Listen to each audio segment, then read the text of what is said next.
2026వ సంవత్సరంలోకి మనం ప్రవేశించామంటే ఒక మాటలో చెప్పాలంటే 365 రోజులు దేవుడు మన జీవితం అనే బ్యాంక్ అకౌంట్లో డిపాజిట్ చేశాడండి. ఎన్ని రోజులండి? డబ్బుతో కొనలేము. దినాలను డబ్బుతో కొనగలమా? సమయాన్ని డబ్బుతో కొనగలమా? జీవాన్ని డబ్బుతో కొనగలమా? ఆరోగ్యం కొరకు డబ్బు ఖర్చు పెట్టగలం, కానీ ఆయుష్ని ఇవ్వగలిగిన వాడు కేవలము దేవాది దేవుడు మాత్రమే. మరి 2026వ సంవత్సరంలోనికి మనం అడుగుపెట్టామంటే God has deposited 365 days into our life's account. మన జీవితంలో మరి దేవుడిచ్చిన ఈ నూతన సంవత్సరాన్ని విలువైన విధంగా దేవుని కొరకు గడపాలని ఒక తీర్మానంతో ముందుకు సాగుదాం. ఈ సంవత్సరంలో 52 శుక్రవారాలు ఉన్నాయి. ఒక శుక్రవారం అయిపోయింది, అటెండెన్స్ పడింది మనందరికీ. దేవుని సన్నిధికి మనం రాగలిగాం. ఒక తీర్మానం తీసుకుందాం. ఈ సంవత్సరంలో మరి ఉన్న 52 శుక్రవారాలు, 52 ఆదివారాలు, మరి సునామీ వచ్చినా ఏమొచ్చినా సరే దేవుని మందిరంలో కనబడాలి, దేవుని సన్నిధిలో ఉండాలి అని ఒక తీర్మానంతో మనం ముందుకు సాగుదాం. ఎందుకంటే మనం తీసుకునే తీర్మానాలను బట్టి మన జీవితం ఆధారపడి ఉంటుంది. కొంతమంది గురి గమ్యం లేకుండా బ్రతుకుతూ ఉంటారు. When we have no aim, when we have no goal, our life will just be that way. ఏ గురి గమ్యం లేకుండా బ్రతికే వారి జీవితం కూడా గాలికి చెదరగొట్టబడే పొట్టులాగా ఏ గాలి వీస్తే అటువైపు వెళ్ళిపోతూ ఉంటుంది. కనుక దేవుని బిడలగా ఒక చక్కని నిశ్చయతతో, ఒక దృఢమైన సంకల్పంతో ఈ సంవత్సరంలో ప్రతి ఆదివారం దేవుని సన్నిధిలో నేను కనబడాలి, ప్రతి శుక్రవారం కూడా మరి దేవుడిచ్చిన అవకాశం కొలది దేవుని పాదాల చెంతకు రావాలనే ఒక చక్కని నిశ్చయతతో ముందుకు సాగుదాం. మరి హ్యాపీ న్యూ ఇయర్ అని మనం చెప్పుకుంటూ ఉంటాం. For some people it's still a sad new year. కొంతమంది జీవితంలో ఇంకా కొత్త సంవత్సరం వచ్చింది, హ్యాపీ అనేది పదాల్లోనే ఉంది కానీ జీవితంలో లేదు. అయితే ఉదయకాల సమయంలో దేవుని బిడ్డలంగా ఒకటి జ్ఞాపకం చేసుకుందాం. సమస్తమును నూతనముగా చేసే దేవుడు మన పక్షంగా ఉన్నాడు కాబట్టి we can say with faith, with hope, విశ్వాసంతో, నిరీక్షణతో ఖచ్చితంగా ఈ నూతన సంవత్సరంలో సంతోషంగా మనం ముందుకు సాగగలం. ఎందుకంటే మరి పాత అనుభవాలు, భయంకరమైన పరిస్థితులు గత సంవత్సరంలో మనం ఏమి ఎదుర్కొన్నామో వాటన్నిటినీ మరి దేవుడు తుడిచిపెట్టి నూతన అనుభవాలతో, శ్రేష్టమైన ఆశీర్వాదాలతో దేవుడు మన జీవితాలను నింపేవాడు. ఈ ఉదయకాల సమయంలో దేవుని వాక్యం నుండి ఒక 3 ప్రాముఖ్యమైన అంశాలు, నూతనము అనే మాట నుండి ఒక 3 ప్రాముఖ్యమైన అంశాలు మనం జ్ఞాపకం చేసుకొని ప్రార్థనలోనికి వెళ్దాం. యెహెజ్కేలు గ్రంథము 11వ అధ్యాయము 19వ వచనాన్ని చదువుకుందాం. యెహెజ్కేలు గ్రంథం 11వ అధ్యాయము 19వ వచనాన్ని చదువుకుందాం. వారు నా కట్టడలను నా విధులను అనుసరించి గైకొనున్నట్లు నేను వారి శరీరములో నుండి రాతి గుండెను తీసివేసి వారికి మాంసపు గుండెను ఇచ్చి వారికి ఏక మనసు కలుగచేసి వారి యందు నూతన ఆత్మ పుట్టింతును. ఇంగ్లీష్ బైబిల్లో ఉంది, I will give them a new heart, I will give them a new spirit. నూతన హృదయము, రాతి గుండెను తీసివేసి మాంసపు గుండెను దేవుడిస్తాను అని వాగ్దానం చేస్తున్నాడు. రాతి గుండె అని ఎవరిని అంటారంటే స్పందించుకుని ఉంటారు చూడండి. ఎదుటివారు ఏడుస్తున్నా కొన్నిసార్లు కొంతమందికి చలనం ఉండదు. కొంతమంది భయంకరమైన హత్యలు చేసేవారు ఉంటారు, కూనీలు చేసేవారు ఉంటారు. వారిని చూస్తే అనిపిస్తుంది, ఆ గుండె ఏం గుండె అండి? అలా ఎదుటి వ్యక్తిని పొడుస్తున్నప్పుడు వాళ్ళు అమెరికా దేశంలో ఒక భయంకరమైన కరడుగట్టిన మర్డరర్, ఒక స్త్రీ అండి, తన భర్తను 40 సార్లు పొడిచిందండి. ఎన్నిసార్లు అండి? అంత కక్షణ, అంత కాఠిన్యమా, అంత పగన.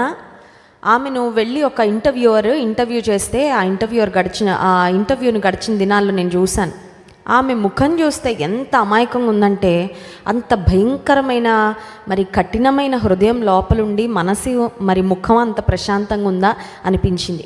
ఆమెను అడుగుతూ ఉన్నాడు ఇంటర్వ్యూయర్, ఏమనంటే, నువ్వు చేసిన పొరపాటుని గురించి నీకు ఎప్పుడైనా రిగ్రెట్ కలిగిందా అంటే, ఎప్పుడైనా బాధపడ్డారా అలా ఎందుకు చేశాను అని అంటే, ఏదో అప్పటికి కూడా ఆమెలో పరిపూర్ణమైన పశ్చాత్తాపం లేదండి. యావజ్జీవ కారాగార శిక్ష ఆమె అనుభవిస్తున్నప్పటికీ తాను చేసిన భయంకరమైన పనికి ఆమెలో నిజమైన పశ్చాత్తాపం రాలేదు. నిజమే, ఈ ప్రపంచంలో దేవుడు ఎవరి హృదయంలో ఉండరో వారి హృదయం రాతి గుండె. Their heart will be a heart of stone. అంటే అర్థం ఏంటంటే ఇతరుల యొక్క పెయిన్కు, ఇతరుల యొక్క హర్ట్స్కు కొన్నిసార్లు ఇన్సెన్సిటివ్ హార్ట్, స్పందించని హృదయం. ఇంకొక మాటలో చెప్పాలంటే రాతి గుండె దేవుని మాటకు కూడా స్పందించని ప్రేమమయుడైన దేవుడు ప్రేమతో ఆయన వైపు పిలుస్తుండగా ఆయన ప్రేమను అర్థం చేసుకోలేని హృదయము, దేవుని ప్రేమకు స్పందించలేని హృదయము, యేసుక్రీస్తు ప్రభు మన కొరకు శిలువ మీద చేసిన ఆ ప్రాణ త్యాగాన్ని, ఆయన ప్రేమ యొక్క విలువను అర్థం చేసుకోలేని హృదయము రాతి గుండె. కానీ దేవుడిస్తున్న వాగ్దానం ఏంటంటే రాతి గుండెను తీసివేసి 19వ వచనం, వారికి మాంసపు గుండెను ఇచ్చి I'll give them a heart of flesh instead of a heart of stone. రాతి గుండెను తొలగించి మాంసపు గుండెను ఇస్తాను అని దేవుడు వాగ్దానం చేస్తున్నాడు. అంటే అర్థం ఏంటంటే మాంసపు గుండె అంటే a heart that is sensitive to God's voice, దేవుని స్వరానికి స్పందించే హృదయము, దేవుని మాటలు అనుసరించి జీవించే జీవితం. చూడండి, హృదయాన్ని బట్టే జీవితం కూడా ఆధారపడి ఉంటుంది ఖచ్చితంగా.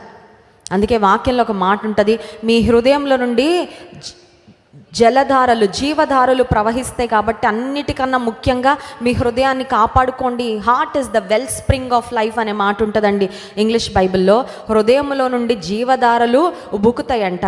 అందుకని హృదయాన్ని చాలా జాగ్రత్తగా కాపాడుకోవాలి. ఇశ్రాయేలీలు మరి ఐగుప్తు దేశంలో బానిసత్వంలో జీవించిన కాలంలో I'm sure they had a very hard time. చాలా భయంకరమైన పరిస్థితులు ఎదుర్కొని శ్రమ శ్రమ శ్రమ, బానిసత్వము, ఫరో యొక్క కఠినమైన మరి ట్రీట్మెంట్, హార్డ్ ట్రీట్మెంట్ ఆఫ్ ఫరోను గురించి మనం వాక్యంలో చూసినట్లయితే ఫరో హృదయం కఠినమవుతూ వచ్చింది అనే మాట చూస్తాం. ఇశ్రాయేలు విషయంలో ఫరో హృదయం చాలా కఠినంగా ఉండేది. అలాంటి కఠిన హృదయం కలిగిన ఫరో క్రింద ఇశ్రాయేలీలు బానిసత్వంలో మ్రగ్గిన తర్వాత వారి జీవితంలో ఒక ఆలోచన వచ్చి ఉంటుందంటే ఏమనంటే, ఇక మా జీవిత కాలంలో ఈ బానిసత్వం నుండి మేము బయటపడతామా, మాకు విడుదల అనేది ఉంటుందా, మాకు విమోచన అనేది ఉంటుందా, మా జీవితంలో మళ్ళీ మేము స్వేచ్ఛ వాయువులు పీల్చుకోగలమా, ఈ ఐగుప్తు దేశం కాకుండా will we be able to see any other land, మా జీవిత కాలంలో ఇంకేదైనా మంచి నేలకు, మంచి భూమికి, మంచి ప్రాంతానికి స్వేచ్ఛ వాయువులు పీల్చుకునే అనుభవంలోనికి మా జీవితం ఎప్పటికైనా వెళ్తుందా అని వారి హృదయంలో ఖచ్చితంగా వారికి ఆలోచన వచ్చుండొచ్చు. కొన్నిసార్లు మన జీవితంలో కూడా మరి ఒక శ్రమ తర్వాత ఒక శ్రమ, ఒక కష్టం తర్వాత ఒక కష్టం, ఒక నష్టం తర్వాత ఒక నష్టము, ఒక హార్ట్ బ్రేక్ తర్వాత ఇంకొక హార్ట్ బ్రేక్, ఇటువంటి భయంకరమైన పరిస్థితులు అనుభవిస్తూ ఉన్నప్పుడు ఇంకొక ఆలోచన కలుగుతుంది. ఏమనంటే, will there ever be good days? మంచి రోజులు వస్తాయా నా జీవితంలో? ఆనందకరమైన సమయాలు వస్తాయా? Will there be a time to celebrate my life? నా జీవితాన్ని బట్టి నేను దేవుని స్తుతించి ఆనందించే సమయాలు వస్తాయా? నేను ఎదురు చూసే మంచి రోజులు ఎప్పుడు వస్తాయి అనే అనుమానము, సందేహము కలగచ్చు. కానీ ఇశ్రాయేలులను దేవుడు ఐగుప్తు యొక్క బానిసత్వం నుండి విడిపించిన తరువాత వారిని ఎలాంటి త్రోవల్లో నడిపించారంటే నూతనమైన త్రోవల్లో నడిపించారు. దేవుని నామానికి మహిమ కలుగును గాక. హల్లెలూయా. యెషయా గ్రంథం 42వ అధ్యాయము 16వ వచనంలో ఆ మాట ఉంటుంది చూడండి. Isaiah chapter 42 verse 16.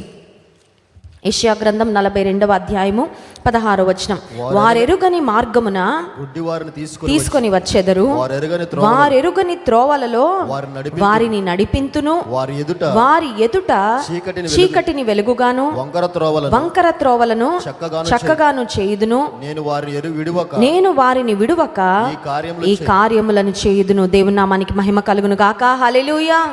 ఎరుగని త్రోవలంట. అలవాటైన రూట్లో వెళ్ళాలంటే మనకి ఏ భయం ఉండదు. కొన్నిసార్లు మిడ్ నైట్లో నైట్ డ్యూటీ చేసుకొని ఇంటికి వచ్చేవాళ్ళు కూడా, మా ఇంటి దారేనండి, నాకే భయం ఉండదండి, ఈ చుట్టుప్రక్కల వారందరూ కూడా నాకు తెలిసిన వారేనండి, నాకేం పర్వాలేదు, నేను ధైర్యంగా ఎరుగని త్రోవలో కొన్నిసార్లు హాఫ్ స్లీప్లో కూడా నడిచేయగలం కదండి, ఎందుకంటే మనకు అలవాటు కాబట్టి. కానీ కొత్త మార్గాల్లో వెళ్ళాలనేసరికి ఖచ్చితంగా మనసులో ఒక రకమైన భయము, అభద్రత భావము, కొన్నిసార్లు అడుగులు వేయలేమండి. కానీ దేవుడు వాగ్దానం చేస్తున్నాడు ఏమనంటే, ఈ నూతన సంవత్సరంలో మనం ఎరుగని త్రోవలలో సమస్తమును ఎరిగిన దేవుడు మనల్ని నడిపించబోతున్నాడు. దేవుని నామానికి మహిమ కలుగును గాక. హల్లెలూయా. GPS చేతిలో ఉంటే ఎక్కడికైనా వెళ్ళిపోగలం, అవునా కదా? కానీ కొన్నిసార్లు అడవి మార్గాల్లో వెళ్ళినప్పుడు, కొండ ప్రాంతాలకు వెళ్ళినప్పుడు అక్కడ సిగ్నల్స్ ఉండవు, మనకు తెలుసు కదా, అక్కడ సిగ్నల్స్ ఉండవు, GPS కూడా పనిచేయదు. Sometimes we will be lost. మీరు నల్లమల్ల ఫారెస్ట్ కానీ లేకపోతే ఈ భద్రాచలం సైడ్ వెళ్ళేటప్పుడు, కొన్నిసార్లు అడవులు గుండా ప్రయాణం చేసేటప్పుడు, ఘాటి రోడ్స్లో వెళ్ళేటప్పుడు, రంపచోడవరము అవి దాటిన తర్వాత కొన్నిసార్లు మనకి సిగ్నల్స్ అక్కడ తప్పిపోయామంటే ఇంకంతే, రూట్ మిస్ అయ్యారంటే అక్కడ లోకల్ వాళ్ళు ఎవరు కనబడకపోతే ఇంకా అయిపోయినట్లే. ఆ రాత్రంతా ఇంకా అడవిలో భయంకరమైన చీకటిలో, చిమ్మ చీకటిలో గడిపేయాల్సిందే. దేవుడు వాగ్దానం చేస్తున్నాడు ఏమనంటే, నీవు ఎరుగని త్రోవలు, those ways are unfamiliar to you but not to me. నీకు తెలియని త్రోవలే నిన్ను నడిపించబోతుంది, కానీ అవి నాకు తెలియని త్రోవలు. జీపీఎస్ ఉంటే ఎంత ధైర్యంగా ముందుకు వెళ్తామో, పలానా అడ్రస్కు జీపీఎస్ రైట్ అంటే రైట్, లెఫ్ట్ అంటే లెఫ్ట్, స్ట్రైట్ అంటే స్ట్రైట్ వెళ్ళిపోతూ ఉంటాం కదా. ఏమైనా డౌట్ ఉంటుందండి? మళ్ళీ వెరిఫై చేసుకోవడం ఏమి ఉండదు. జీపీఎస్ లేడీయో జీపీఎస్ మ్యానో ఇన్స్ట్రక్షన్స్ ప్రకారం వెళ్ళిపోతూ ఉంటాము. దేవుణ్ణి you can trust God more than how much you trust your GPS. GPS నువ్వు నమ్ముకున్న దానికన్నా ఎక్కువగా దేవుని నమ్మి జీవితంలో ముందుకు వెళ్ళొచ్చు. కారణం ఏంటంటే ఆయనకు అన్ని రూట్లు తెలుసు కాబట్టి. దేవుని నామానికి మహిమ కలుగును గాక. కొన్నిసార్లు శాటిలైట్ ట్రాక్ చేయలేని స్థలాలు ఉండొచ్చు, కానీ ఆయన కనుదృష్టి లోకమందంతటా సంచారం చేస్తుంది. కాబట్టి నీవు ఎరుగని త్రోవలో నిన్ను దేవుడు నడిపిస్తే నువ్వు నిర్భయంగా, నిశ్చింతగా ముందుకు వెళ్ళొచ్చు. కారణం ఏంటంటే నిన్ను నడిపించేది సమస్తమును ఎరిగిన దేవుడు. కాబట్టి నూతన సంవత్సరంలో దేవుడు ఒక మంచి సర్జరీ చేస్తానంటున్నాడండి. ఇది పెయిన్లెస్ సర్జరీ. ఇది బ్లడ్ ఒక్క చుక్క కూడా బయటికి. God does complicated things. He solves complicated puzzles in a simple way. పెద్ద పెద్ద సమస్యలని చాలా సులువైన విధానంలో దేవుడు పరిష్కారం ఇవ్వగలడు. ఎంతమంది నమ్ముతారు? స్తోత్రం చెప్దాం, హల్లెలూయా. కొన్నిసార్లు మనకి సమస్య యొక్క కాంప్లెక్సిటీ అర్థం చేసుకోవడానికే మనకి మైండ్ పోద్ది. ఇంత పెద్ద సమస్య, ఇంత సమస్యలో కూరుకున్నానా, ఇంత ఇబ్బందిలో ఉన్నానా, ఈ ఇబ్బందిలో నుండి బయటకు రావాలంటే ఇంత డబ్బు ఖర్చు పెట్టాలి, ఇంతమందిని మీట్ అవ్వాలి, ఇన్ని పర్మిషన్స్ కావాలి, ఇన్ని పేపర్స్ ఉండాలి, ఇన్ని స్టెప్స్ వేయాలని కొన్నిసార్లు మనం కొన్ని క్లిష్టమైన పరిస్థితుల్లో ఇరుక్కున్నప్పుడు ఆ సమస్య యొక్క మరి డైమెన్షన్స్ గురించి ఆలోచించడానికే కొన్నిసార్లు మనకి బుర్ర హీట్ ఎక్కిపోద్ది. కానీ దేవుని బిడ్డలారా, ఒకటి మనం అర్థం చేసుకోవాలి, మన దేవుడు క్లిష్టమైన సమస్యలను చాలా సింపుల్గా పరిష్కరించేస్తాడు. దేవుని నామానికి మహిమ కలుగును గాక, హల్లెలూయా. యేసుక్రీస్తు ప్రభువారు ఈ లోకంలో జీవించిన కాలంలో ఆయన దగ్గరికి అన్ని రకాల వ్యాధిగ్రస్తులు వచ్చారండి. All kinds of diseases. ఆఖరికి మరణించిన లాజరు, కుళ్ళిపోయిన దేహము, అటువంటి పరిస్థితుల్లో కూడా యేసయ్య వాక్కును పంపి చనిపోయిన లాజరును సైతం దేవుడు బ్రతికించాడు. యేసు ప్రభు దగ్గరికి రాక ముందు మందుల కొరకు డబ్బు ఖర్చు పెట్టిన వారు, డాక్టర్ల చుట్టూ తిరిగిన వాళ్ళు, కాళ్ళు అరిగిపోయి ఆ తర్వాత డబ్బు ఖర్చు అయిపోయి దేహమంతా హోనం అయిపోయి చాలా రకాలైన పరిస్థితులు గుండా వెళ్ళిన వారు చాలామంది ఉన్నారు. కానీ యేసయ్య దగ్గరకు వచ్చాక వస్త్రపు చెంగును ముట్టుకొని వెంటనే బాగుపడిన వారు కూడా ఉన్నారు. దేవుని నామానికి మహిమ కలుగును గాక, హల్లెలూయా. నీవు నేను సేవిస్తున్న దేవుడు ఎంత గొప్ప దేవుడు అంటే, ఆయన ఔన్నత్యం, గొప్పతనం నిజంగా మనకు అర్థమైతే the way we trust the lord is going to change. దేవుణ్ణి మనం ఎలా విశ్వసిస్తాం అది మారుతుందండి. మన విశ్వాసం చాలా we will grow in our faith when we know the greatness of God. దేవుని గొప్పతనాన్ని, ఔన్నత్యాన్ని నిజంగా అర్థం చేసుకున్న వారు దేవుని మీద ఆధారపడే విషయంలో చాలా తేడా వస్తుంది. అదే విశ్వాసంలో ఎదగడం అంటే అదే. ఎంత క్లిష్టమైన పరిస్థితి అయినా చాలా సింపుల్గా, చాలా తేలికగా, అత్యంత తక్కువ వ్యవధిలో చాలా మరి సులువుగా దేవుడు కార్యాలు జరిగించగలడు. అందుకే వాక్యంలో దేవుడు ఒక ప్రశ్న వేస్తాడు, నేను సర్వ శరీరులకు దేవుడను, నాకు అసాధ్యమైంది ఏదైనా. ఈ ప్రశ్న మనల్ని అడుగుతున్నారండి. సంవత్సరం యొక్క ప్రారంభంలో మనం ఉన్నాం. I'm sure we all will face difficult situations in this year. ఏదో ఒక సమయంలో, ఏదో ఒక సందర్భంలో నా శక్తికి మించిన పరిస్థితి నాకు ఉంది అనే మరి సందర్భం రావచ్చు. Life is not going to be easy. జీవితం ఎప్పుడు ఒక హైవే లాగా స్మూత్గా ఈజీగా ఉంటుందని నేను చెప్పడం లేదు. కానీ ఈ సంవత్సరంలో ఎలాంటి పరిస్థితి మన ముందు ఉన్నా దేవుడు మనల్ని అడుగుతున్న ప్రశ్న ఏంటంటే, నేను సర్వశరీరులకు దేవుడను, నాకు అసాధ్యమైనది ఏదైనా ఉందా? ఉందా? దేవునికి అసాధ్యమైనది ఏది లేదు అని మనం నమ్మితే ఈ సంవత్సరం అంతటిని ఎంతో ధైర్యంగా మనం ఎదుర్కోగలం. దేవుని నామానికి మహిమ కలుగును గాక, హల్లెలూయా. దేవుడు చేస్తానంటున్న కష్టమైన పని చాలా సింపుల్గా చేస్తానంటున్నారు అన్నాను కదా. అదేంటంటే రాతి గుండె తొలగించి, ఎనస్థీషియా లేకుండా, ఆ తర్వాత ఐసీయూలో అడ్మిట్ అవ్వకుండా, ఆపరేషన్ థియేటర్లో బల్ల మీదకి వెళ్లకుండా, without any knifes, without any cuts, without any bleeding చాలా సింపుల్గా హార్ట్ ట్రాన్స్ప్లాంటేషన్ అనమాట. చూడండి, కొన్నిసార్లు మనుషులకి గుండెలో ఆరోగ్య సమస్యలు వచ్చినప్పుడు ఓపెన్ హార్ట్ సర్జరీ అని చేస్తూ ఉంటారు, బైపాస్ సర్జరీ అని చేస్తూ ఉంటారు. సర్జరీ అంటేనే చాలా భయం, ఫ్యామిలీ మెంబర్స్కి ఇంకా భయం. వెళ్ళిన తర్వాత మళ్ళీ బయటకు వచ్చే వరకు వాళ్ళ గుండె ఎలా కొట్టుకుంటుందో చెప్పలేమండి. అయితే దేవుడిస్తున్న వాగ్దానం ఏంటంటే, మీలో ఉన్న రాతి హృదయాన్ని తీసివేసి మాంసపు హృదయాన్ని, I will give you a new heart, నూతన హృదయాన్ని దేవుడిస్తానని వాగ్దానం చేస్తున్నాడు. ఆ తర్వాత ఇంకొక మాట కూడా ఉంది, హెస్కేలు గ్రంథం 11వ అధ్యాయం 19వ వచనంలో నూతన ఆత్మ అనే మాట కూడా ఉంది. ఒకసారి చదవండి.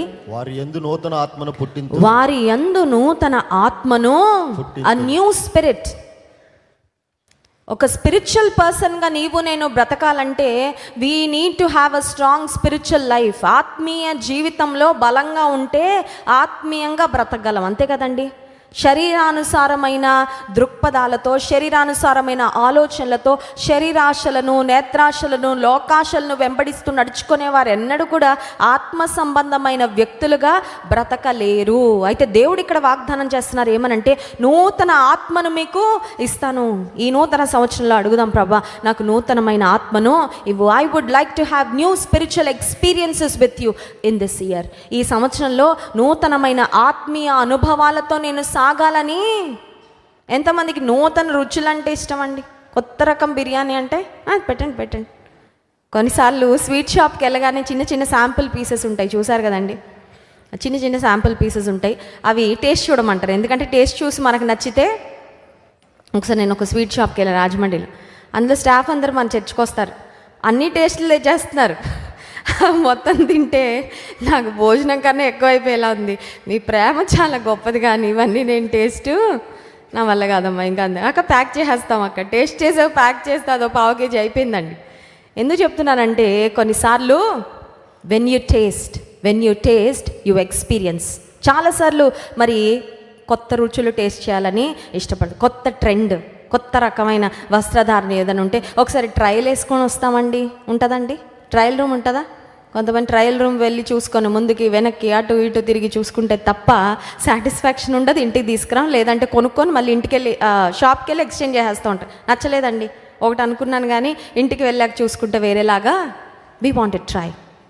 చాలాసార్లు మనం ఈ లోక సంబంధంగా న్యూ ఎక్స్పీరియన్సెస్, నూతనమైన ప్రాంతాలు వెళ్ళడానికి ఒక కొత్త స్పాట్ వచ్చిందంట, కొత్త హాలిడే స్పాట్, కొత్త డెస్టినేషన్. మీరు వెళ్ళి సెలవు దినాలు గడపడానికి, ఫ్యామిలీతో గడపడానికి, అవుటింగ్ అంటే అలాంటి వాటన్నిటిని ట్రై చేయడానికి చాలా ఉత్సాహము, చాలా ఎక్సైట్మెంట్ ఎక్స్ప్రెస్ చేస్తూ ఉంటాం. కానీ ఆత్మీయ జీవితంలో సమ్టైమ్స్ వీఆర్ సాటిస్ఫైడ్. ఉన్న స్థితి చాలండి, డబ్బులు ఇంకా ఎక్కువ కావాలండి, అందుకే బెటర్ జాబ్ కొరకు ప్రయత్నం చేస్తున్నా, ఇంకా ప్రమోషన్ కొరకు ఎదురు చూస్తున్నా. ధనం విషయంలో చాలాసార్లు వీ వాంట్ మోర్, ఎక్కువ కావాలి, ఇంకా ఎక్కువైన బాధ్యతలు తీసుకోవాలి, ఇంకా ఉన్నతమైన స్థానానికి వెళ్ళాలనే ఆశ.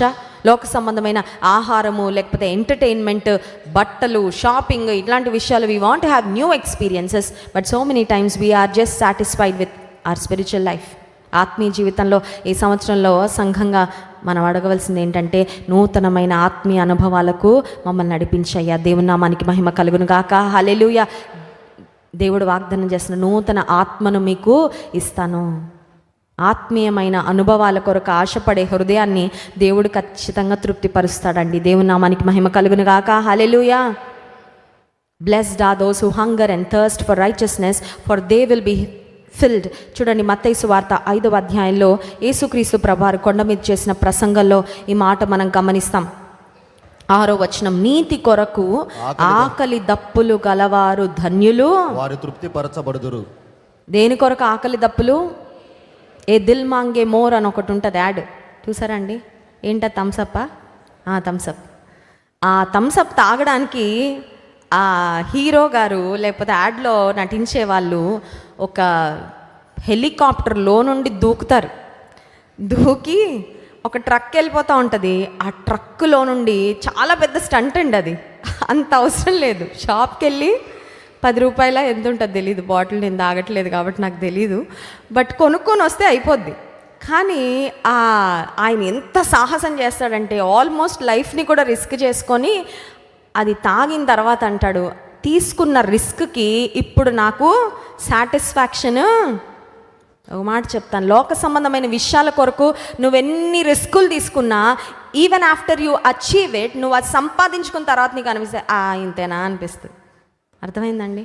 లోక సంబంధమైన విషయాల కొరకు ఎంత క్రేవ్ చేసి, ఎంత రిస్క్ చేసి, ఎన్ని అడ్వెంచర్స్ చేసి, ఎన్ని నిద్రలేని రాత్రులు గడిపి, ఎన్ని ఇబ్బందులు పడి నువ్వు పొందుకున్న తర్వాత వచ్చే ఫీలింగ్ ఏంటంటే, దీనికోసమా ఇంత ప్రయాసపడింది, దీనికోసమా ఇంత తాపత్రయపడింది, దీనికోసమా అనిపిస్తుంది. కానీ నీతి కొరకు ఆకలి దప్పులు, దేవా నీ నీతి నేను పొందుకోవాలి, నీ రాజ్యాన్ని నేను మొదట వెదకాలి, నీకు ఇష్టంగా నేను బ్రతకాలి, ఆత్మీయమైన అనుభవాలతో నేను సాగాలని, దాని కొరకు if you are thirsty for more of God, దేవా నిన్ను ఇంకా నేను ఎక్కువగా సంపాదించుకోవాలి, ఇంకా నీ వాక్యాలను నేను ఎక్కువగా ఎదగాలి, ఒక ఆత్మ సంబంధమైన వ్యక్తిగా ఆత్మీయమైన అనుభవాలతో ఈ సంవత్సరంలో నేను ముందుకు సాగాలని నేను ఆశపడితే, వాక్యం సెలవిస్తుంది మనల్ని తృప్తిగా దేవుడు ఉంచుతాడంట. He will satisfy. దేవుని నామానికి మహిమ కలుగును గాక. హల్లెలూయా. వారు తృప్తిపరచ, ఈ తృప్తి దేవుని దగ్గరే దొరుకుతుందండి. దేవుని నామానికి మహిమ కలుగును గాక. హల్లెలూయా. God will satisfy every hungry soul. మరి ఆకలి దప్పికతో దేవుని కొరకైన తృష్ణతో ఎవరుంటారో, ఆనాడు మరి దేవుని వాక్యంలో మనం గమనించినట్లయితే, నీటి వాగుల కొరకు ఆశపడినట్లు, దేవా నీ కొరకు నా ప్రాణము, కోరహు కుమారులు రచించిన కీర్తనలో, Lord we thirst and we long for you. నీటి వాగుల కొరకు దుప్పి మామూలుగా తొందరపడదంటండి. దుప్పులను మనం గమనించినట్లయితే నీరు ఎక్కడ దొరుకుతుందా అని ఒక మాటలో చెప్పాలంటే, ఇట్ గెట్స్ సో డెస్పరేట్. కొన్నిసార్లు దేవుని గురించి ఆసక్తి ఉంటుంది, కానీ అది ఒక లెవెల్లోనే ఆగిపోద్ది. కానీ దేవుని కొరకు నీవు నేను ఆకలి దప్పిక అంటే ఏంటంటే గెటింగ్ డెస్పరేట్, ఒక రకమైన పట్టుదల, ఒక రకమైన తృష్ణ. నాకు కావాల్సిందేనయ్యా.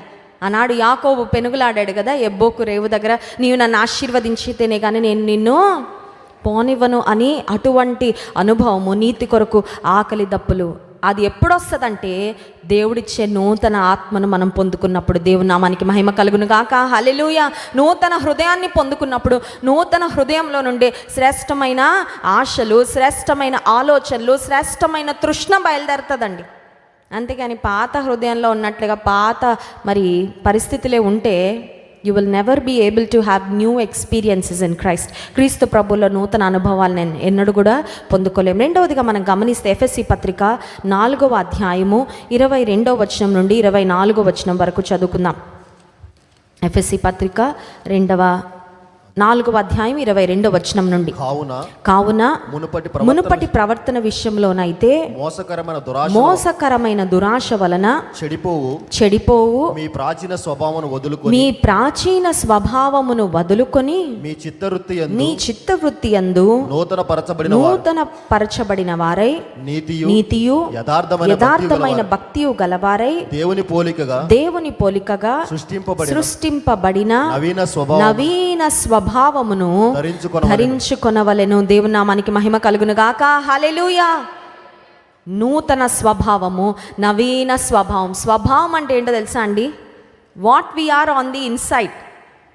ఒరిజినాలిటీ అంటారు కదా, అది. ఒరిజినాలిటీ ఎప్పటికన్నా బయటకు వచ్చేస్తుంది. వస్తుందా రాదా?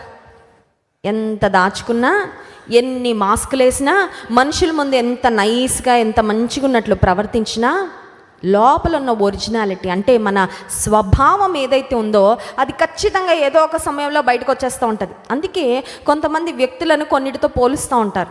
సమాజంలో మనం చూసినట్లే, వీడు పాములాంటోడండి అంటారు. అంటే అర్థం ఏంటి? అదను చూసి కాటేస్తాడు. పాముకి పాలు పోసినా యజమానులని కూడా చూడదు. ఏం చేస్తానండి? ఛాన్స్ దొరికితే వీడు నక్కలాంటోడండి అంటారంటే అర్థం ఏంటి? మోసం చేస్తారండి, నమ్మించి మోసం చేస్తారు, వంచిస్తారు. కొంతమందిని గురించి ఆలోచిస్తే నెమలి వంటి స్వభావం అంటారంటే అర్థం ఏంటి? చాలా గర్వం, చాలా అతిశయము. కొంతమందిని గురించి మరి అంటారు చాలా నిర్మలంగా ఉంటారండి, చాలా కల్మషం లేని హృదయం అండి. వాక్యంలో కూడా ఒక మాట ఉంటుంది, పాముల వలె వివేకముగా, పావురముల వలె నిష్కపటులుగా నీవు నేను ఉండాలని దేవుని వాక్యంలో వ్రాయబడింది. స్వభావము, నేచర్ ఇస్ వెరీ ఇంపార్టెంట్. యేసు ప్రభు ఈ లోకానికి ఎందుకు వచ్చారంటే మన స్వభావాన్ని మార్చడానికి వచ్చారు. దేవుని నామానికి మహిమ కలుగును గాక. హల్లెలూయా. ప్రపంచంలో చాలామంది మరి వారు ఇచ్చే స్పీచ్లు కావచ్చు, వారు చెప్పే కొన్ని టెక్నిక్స్ కావచ్చు, జీవితంలో వారి పైన అలవాట్లను మార్చుకోవడానికి కొన్ని చెప్తా ఉంటారు. కానీ దేవుడు చేసే కార్యం ఏంటంటే స్వభావాన్ని మారుస్తారు. స్వభావం మారినప్పుడు ఆటోమేటిక్గా మన లోపల నుండి వచ్చే మాటలు కానీ, మన ఆలోచనలు కానీ, మన వైఖరి కానీ, ఇవన్నీ కూడా ఆటోమేటిక్గా ఖచ్చితంగా ట్రాన్స్ఫర్మేషన్, రూపాంతర అనుభవం గుండా ఖచ్చితంగా మనం వెళ్తాం. ఆదికాండము 6వ అధ్యాయంలో 5వ వచనం నుండి కొన్ని మాటలు చదువుకుందాం. చూడండి, ఆదికాండము 6వ అధ్యాయము 5వ వచనం. నరుల చెడుతనము భూమి మీద గొప్పదనియు వారి హృదయం యొక్క తలంపులలో ఊహ అంతయు ఎల్లప్పుడు కేవలము చెడ్డదనియు యెహోవా చూచి తాను భూమి మీద నరులను చేసినందుకు సంతాపము నొంది తన హృదయంలో నొచ్చుకొనెను. అప్పుడు యెహోవా నేను సృజించిన నరులతో కూడా జంతువులను, పురుగులను, ఆకాశ పక్షాదులను భూమి మీద ఉండకుండా తుడిచివేయుదును. ఏలయనగా నేను వారిని సృష్టించినందుకు సంతాపము నొంది ఉన్నాను అనెను. దేవుడు హృదయంలో నొచ్చుకున్నారు, దేవుడు హృదయంలో సంతాపము నొందారంట. ఎందుకు దేవుడు బాధపడ్డారు అని ఆలోచన చేస్తే, నరుల హృదయ చెడుతనము గొప్పది, హృదయము యొక్క తలంపులలోని ఊహ. ఒక్కసారి అక్కడ ఆగాలండి. మన ఊహలు కూడా పట్టించుకుంటాడా దేవుడు? ఊహలు అంటే ఏంటండి? ఇమాజినేషన్. కొన్నిసార్లు ఇమాజినేషన్కి ఏమన్నా హద్దు ఉందా? You can imagine anything, right? This no limit ఉందా? సెల్ ఫోన్లో నెట్కి లిమిట్ ఉంటుంది, నెట్ యూసేజ్కి కదండి. మన క్రెడిట్ కార్డుకు ఉంటుంది లిమిట్, కానీ దేనికి లేదు లిమిట్? ఊహలకి లిమిట్ లేదని ఏది పడితే అది ఆలోచిస్తామేమో. అది ఎవరు చూస్తున్నారు? నీ ప్రక్కన ఉన్న వాళ్ళకు కూడా తెలీదు నీ ఊహలు కానీ, but God is watching everything. నరుల యొక్క చెడుతనము, వారి తలంపులలోని ఊహ అంతయు ఎల్లప్పుడూ చెడ్డది. God was fed up with humanity. ఆది నుండి సృష్టించబడిన మనుషులు నోవహు కాలానికి వచ్చేసరికి ఏమంటే, చూడండి, కొన్నిసార్లు ఫ్రూట్స్ మనం గమనిస్తే ఒక్క సైడ్ నుంచి కుళ్ళిపోవడం స్టార్ట్ అవుతుంది. చూస్తాం కదా మనం, డీకంపోజ్ అవ్వడం. ఒక్క సైడ్ చిన్న మచ్చగా స్టార్ట్ అవుతుంది.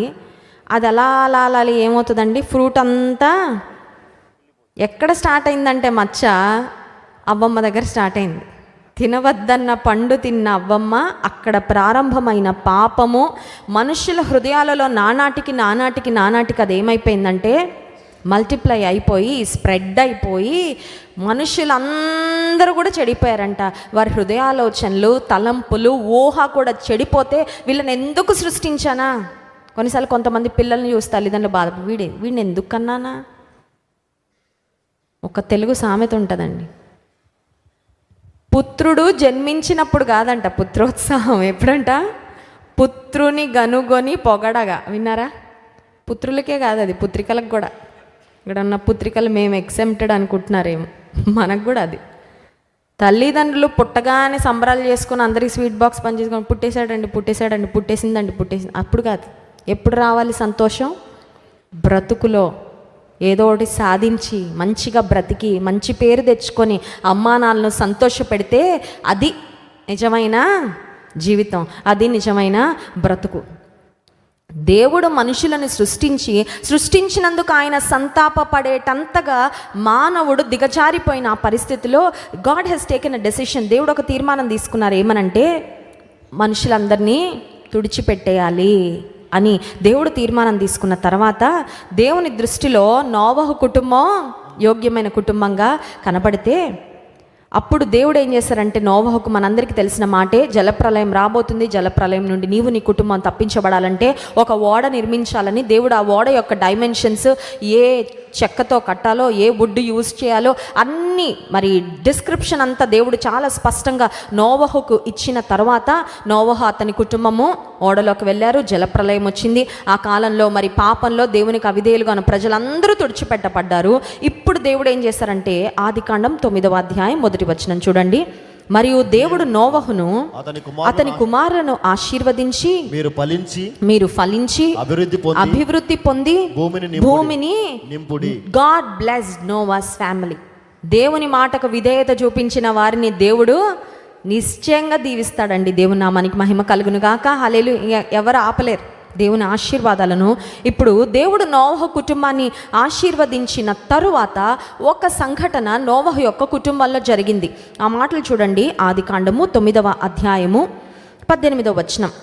ఓడలో నుండి వచ్చిన నోవహు కుమారులు షేము, హాము, యాపెతు అనువారు.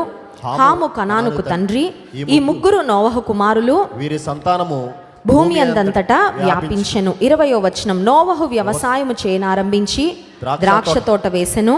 ద్రాక్షరసము త్రాగి మత్తుడై తన గుడారములో వస్త్రహీనుడుగా ఉండెను.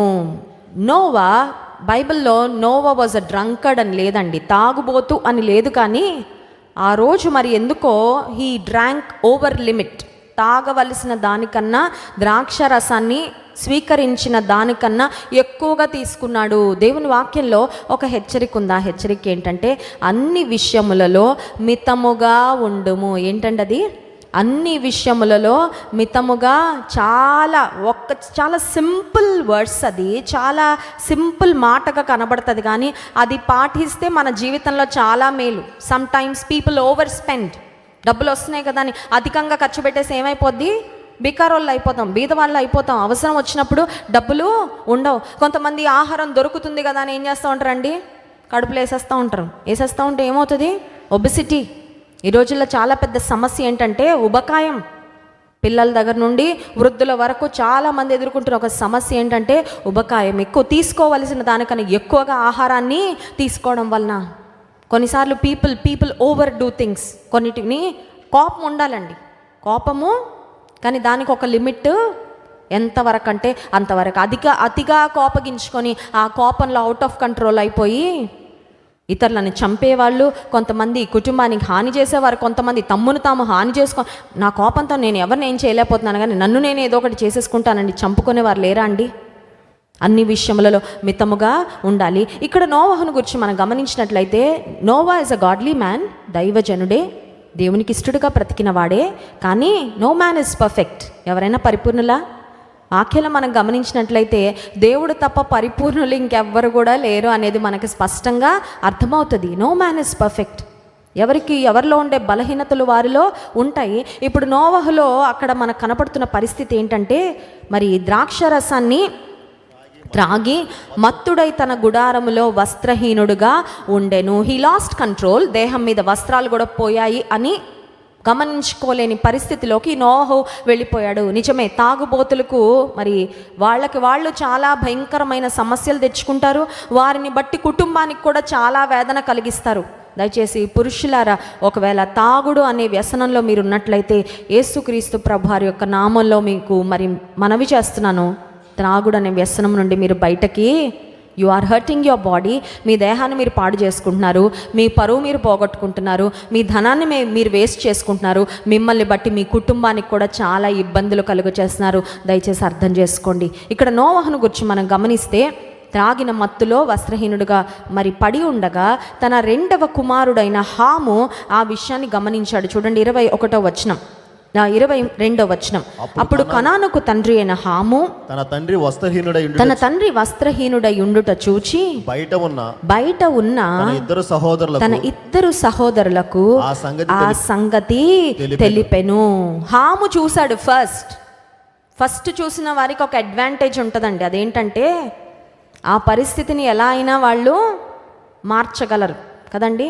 మొట్టమొదటగా ఇప్పుడు అగ్ని ప్రమాదం జరుగుతుంది. మొట్టమొదటి చూసిన వ్యక్తులకు ఒక అవకాశం ఉంటుంది. ఏంటంటే వాళ్ళని రక్షించడానికి, వాళ్ళను కాపాడడానికి. మొట్టమొదటి చూసిన వారు మరి జ్ఞాపకం పెట్టుకోవాలి, when you first see something, when you respond or react in the right way, సరైన విధానంలో స్పందిస్తే ఆ సమయంలో ఆ సమస్యలో ఉన్న వ్యక్తులకు చాలా మేలు చేసిన వారు అవుతారు. యాక్సిడెంట్ అయినప్పుడు కూడా కొంతమంది చూడండి, ఎవరు పట్టించుకోక మాకెందుకులే అని అందరూ వెళ్ళిపోతూ ఉంటారు. కొంతమంది కేసు అవుతుందేమో అని వాళ్ళు అలాగే రక్తపు మడుగులో చనిపోతూ ఉంటారు, ప్రాణము వదిలేస్తూ ఉంటారు. ఇక్కడ హాము అనే వ్యక్తి రెండవ కుమారుడు చూశాడు. చూసిన తర్వాత ఏం చేశాడంటే he should have treated his father respectfully. తన తండ్రి యొక్క సిగ్గును కప్పి ఉండుంటే చాలా బాగుండేది. కానీ ఇతను ఏం చేశాడంటే వెళ్ళి అన్నకి తమ్ముడికి ఇద్దరికి వెళ్ళి చెప్పాడు. చూడండి ఆ మాట 23వ వచనం. అప్పుడు షేమును యాపెతును వస్త్రం ఒకటి తీసుకొని తమ ఇద్దరు భుజముల మీద వేసుకొని వెనుకొక నడిచి వెళ్ళి తమ తండ్రి దిశములను కప్పిరి. వారి ముఖములు వెనుక తట్టు ఉండుట వలన తమ తండ్రి దిశములను చూడలేదు. ఒక సహోదరుడు ఒకలా స్పందించాడు, మరొక ఇద్దరు సహోదరులు మరో విధంగా. కొన్నిసార్లు కొన్ని పరిస్థితులు జరగచ్చు, కానీ ఆ పరిస్థితులలో మన స్పందనను బట్టి దేవుని ముందు మనం ఆయన కృప పొందుతామా లేకపోతే తీర్పులోనికి వస్తామా అనేది ఆధారపడి ఉంటుందండి. చాలాసార్లు ఆ reactions matter. What happens to us may not be in our hands. మనకేం జరుగుతుందో అనేది మన కంట్రోల్లో లేకపోవచ్చు. మనకు జరిగిన దానికి మనం ఎలా స్పందిస్తాం అనేది మన చేతిలో ఉంటుంది. అవునా కదా? పరిస్థితులు మన కంట్రోల్లో ఉండవండి. ఎవరో ఏదో అంటారు, వాళ్ళని మనం కంట్రోల్ చేయలేం. వాళ్ళు అన్న మాటకి మనం ఎలా స్పందిస్తాం మన కంట్రోల్లో ఉంటుంది ఖచ్చితంగా. ఇక్కడ మనం గమనించినట్లయితే తండ్రిని ఆ స్థితిలో చూసిన మరి హాము ఏం చేశాడంటే his response was a very shameful response. తండ్రి యొక్క సిగ్గును చూసి కేవలం చూచెను అనే మాట మాత్రమే ఉంది, కానీ ఇంకొక మాటలో చెప్పాలంటే he exposed his father's weakness. తన తండ్రి యొక్క అవమానకరమైన స్థితిని మిగతా వారు కూడా వచ్చి చూసేలాగా వారిని ప్రోత్సహించడానికి అర్థం ఏంటంటే ఇతని మనసు, ఇతని ఆలోచన విధానము సరిగ్గా లేదు. తండ్రి ఆ స్థితిలో ఉన్నాడు కరెక్టే, కానీ కుమారుడుగా ఎలా స్పందించాలో అలా స్పందించలేకపోయాడు. He behaved in a very shameful manner. చాలా సిగ్గుమాలినట్లుగానే కుమారుడు ప్రవర్తించాడు. మరొక ఇద్దరు కుమారులు ఏం చేశారంటే they had great honour for his father. వారి తండ్రి అంటే వారిద్దరికి గౌరవం ఉంది కాబట్టి చాలా భయంకరమైన పరిస్థితుల్లో మా తండ్రి ఉన్నాడు, మాకు ఆయనను అలా చూడడం కూడా ఇష్టం లేదని ఆ తండ్రిని కప్పాడు. దేవుని వాక్యంలో మనం గమనించినట్లయితే 1 పేతురు పత్రిక 4వ అధ్యాయము 8వ వచనంలో ఒక మాట ఉంది చూడండి. 1 పేతురు పత్రిక 4వ అధ్యాయం 8వ వచనం. ప్రేమ అనేక పాపములను కప్పును గనుక అన్నిటికంటే ముఖ్యముగా ఒకని ఎడల ఒకడు మిక్కుటమైన ప్రేమ గలవారై ఉండు. దేవుని నామానికి మహిమ కలుగును గాక. హల్లెలూయా. ప్రేమించాలంటే ఖర్చు అవుతుందండి? ఖర్చు అవుతుందా? ప్రేమించడానికి ఏం ఖర్చు అవుతుంది. To have a heart of love for someone inexpensive. కొన్నిసార్లు ప్రేమతో ఖర్చు పెట్టాల్సి వస్తుంది, అది వేరే విషయం. కానీ నువ్వు ఇతరులను ప్రేమించడానికి all you need is a good heart. యేసయ్య లాంటి హృదయం ఉంటే చాలండి ప్రేమించడానికి. కొన్నిసార్లు మనం ప్రేమించడానికి ఆలోచిస్తూ ఉంటాం కదండి, ఎదుటివారిని ప్రేమించడానికి చాలాసార్లు ఆలోచిస్తూ ఉంటాం. ప్రేమించడానికి అడుగులు వెనక్కేస్తూ ఉంటాం, కానీ ద్వేషించడానికి మాత్రం ముందుకు వెళ్ళిపోతూ ఉంటాం. ఎదుటివారిని కొన్నిసార్లు బాధ పెట్టడానికి ముందుకు వెళ్ళిపోతూ ఉంటాం. ప్రేమించడానికి చాలాసార్లు మనం అడుగులు ముందుకు వేయలేం. కానీ వాక్యంలో వ్రాయబడిన మాట ప్రేమ అనేక పాపములను, love covers a multitude of since. నీకు నిజంగా నీ భర్త అంటే ప్రేమ ఉంటే నువ్వేం చేస్తావంటే భర్త యొక్క బలహీనతలు దండోరా వేస్తారండి. కొంతమంది భార్యలండి భర్తలు తిడుతూ ఉంటే అవన్నీ వాయిస్ రికార్డింగ్ చేసేసి తరపులందరికీ ఏం చేస్తున్నావు మనం, నీకు అర్థమవుతుందా, నీకు బుద్ధి ఉందా? నీ భర్త ఏదో కోపంలోనో ఏదో ఇంపేషెంట్గా మాట్లాడాడు కరెక్టే, అతను అందరి ముందు చెడు చేయాలని నువ్వు ఎందుకు కంకణం కట్టుకున్నావు? నీ ఇంటి పరువు ఎందుకు నువ్వు మంట కలుపుతున్నావు? నీకు జ్ఞానం లేదా? నీకు ప్రేమ లేదు కాబట్టి నువ్వు అలా చేస్తున్నావు, అంతే కదండి. ప్రేమ ఉంటే కుటుంబాలు చాలా ఆశీర్వాదకరంగా ఉంటాయి. దేవుని నామానికి మహిమ కలుగు. Simple solution is simple. కుటుంబంలో పెద్ద పెద్ద సమస్యలకి సింపుల్ పరిష్కారం ఏంటి తెలుసా? ప్రేమ సమస్త దోషములను కప్పును, అంతే. భార్య ఒకవేళ ఇబ్బందిగా ప్రవర్తించిందేమో, ఆమె మనిషే ఎప్పుడు ఓర్చుకొని ఉండాలంటే ఆమెకి బాడీ ఉంది, ఆమెకి పాపం రక్తం ప్రవహిస్తుంది బాడీలో. మరి స్త్రీలకి నెలలో కొన్ని రోజులు ఉంటాయండి, పేషెన్స్ ఉండదు, అప్పుడు ఓర్పు ఉండదు, సహనం ఉండదు. అలాంటి సమయంలో ఒకవేళ పిల్లల మీద కేకలేయచ్చు, కొన్నిసార్లు భర్త మీద కూడా విసుక్కోవచ్చు. పోన్లే నేను 28 రోజులు విసుక్కుంటాము, ఒక 2 రోజులు విసుక్కుంటుంది అంతే అని వదిలేస్తే ఏ సమస్య ఉండదు. కానీ నన్నెందుకు, నేను యజమానుణ్ణి, నేను సంపాదిస్తేనే తింటుంది, నేను తెచ్చి పెడితేనే ఇంట్లో ఉంది. నువ్వు కట్టుకున్నావు కదా, మరి నీకోసం పిల్లలను కన్నది కదా, నీకు ప్రతిరోజు ఆహారం వండి పెడుతుంది, దానికి ఏం జీతం ఇవ్వట్లేదుగా భార్యకి. తల్లికి ఇంట్లో ఏ జీతం ఉండదండి. కష్టపడి పిల్లల్ని పెంచినందుకు ఒక్క తల్లి కడుపు కట్టుకొని 3 పిల్లలు 4 పిల్లలు 10 మంది పిల్లలనైనా పెంచుతుంది తల్లి. ఆమెకి దానికి ఎవరైనా సన్మానాలు చేస్తారా? సన్మానాలు ఉండవు, తిట్లే ఉంటాయి. పిల్లలు విసుకుంటూ ఉంటారు, భర్త విసుకుంటూ ఉంటాడు, అన్నీ భరించుకుంటా ఉండాలంతే కదండి. ఎవరు బాధపడద్దు. డిప్రెసింగ్ వర్డ్స్ చెప్పట్లా న్యూ ఇయర్లో. దేవుడిస్తాడు రివార్డ్. ఒక మంచి భార్యగా, ఒక మంచి తల్లిగా నీ బాధ్యతలన్నీ నమ్మకంగా సంతోషంగా చేయి. బైబిల్లో ఒక మాట ఉంది, do it as unto the lord. మనుషుల కొరకు అన్నట్లు కాదు, దేవుని కొరకు అన్నట్లుగా చేస్తే అది నీ ఉద్యోగమైన, కుటుంబంలో నీ బాధ్యతలైన దేవుడు మహిమ పొంది దేవుడు నీకు ప్రతిఫలం ఇస్తాడు. దేవుని నామానికి మహిమ కలుగును గాక. హల్లెలూయా.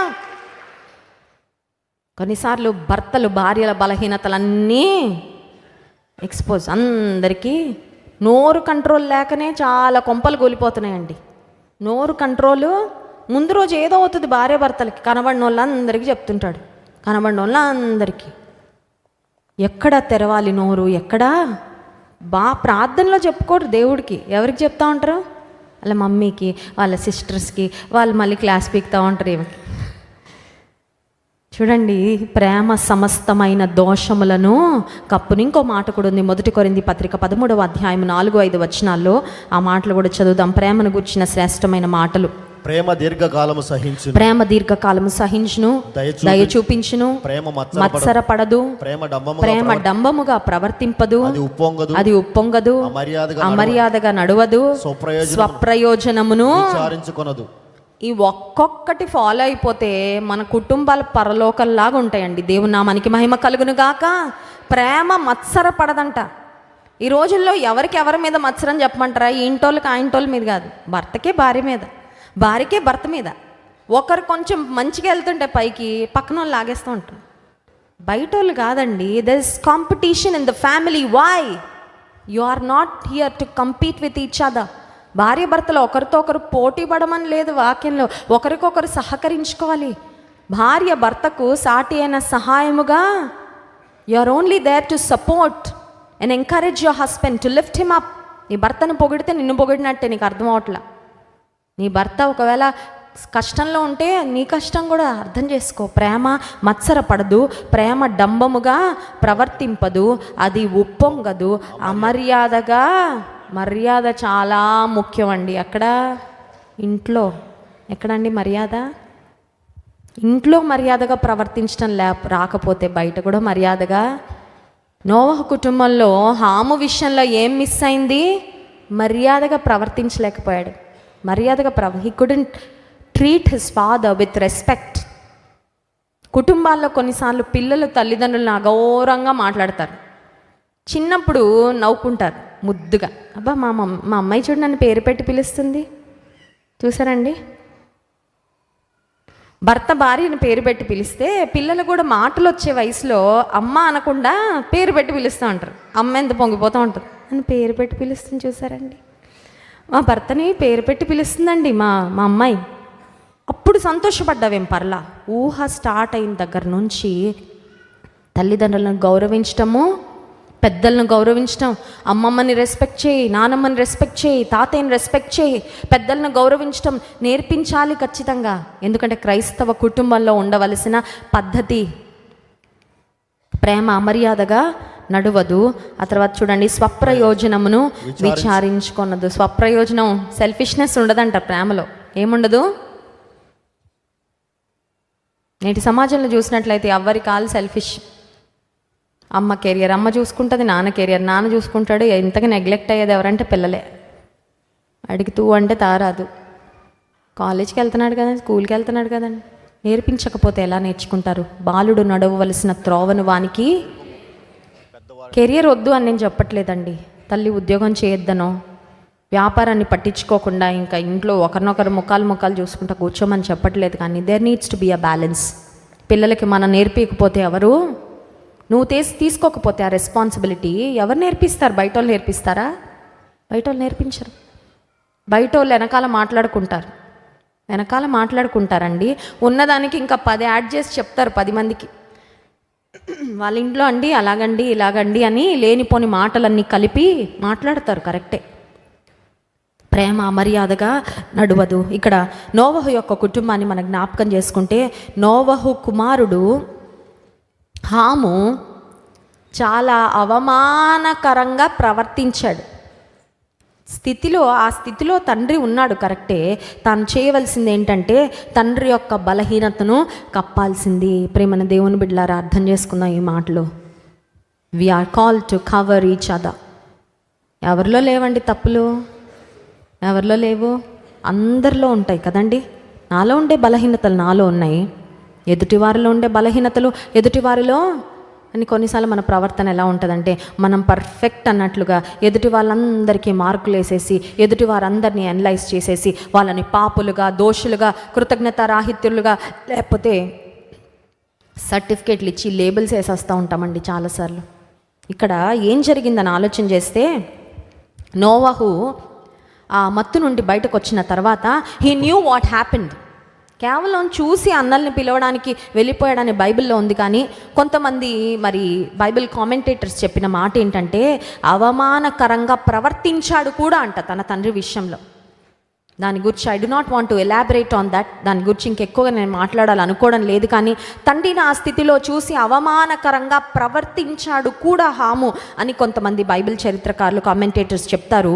అయితే తండ్రి లేచిన తర్వాత జరిగిన దాని గురించి తెలుసుకొని తండ్రి ఏం చేశాడంటే 25వ వచనం, కనాను శపింపబడిన వారే తన సహోదరులకు దాసాను దాసుడగును. Noah found out about everything that happened.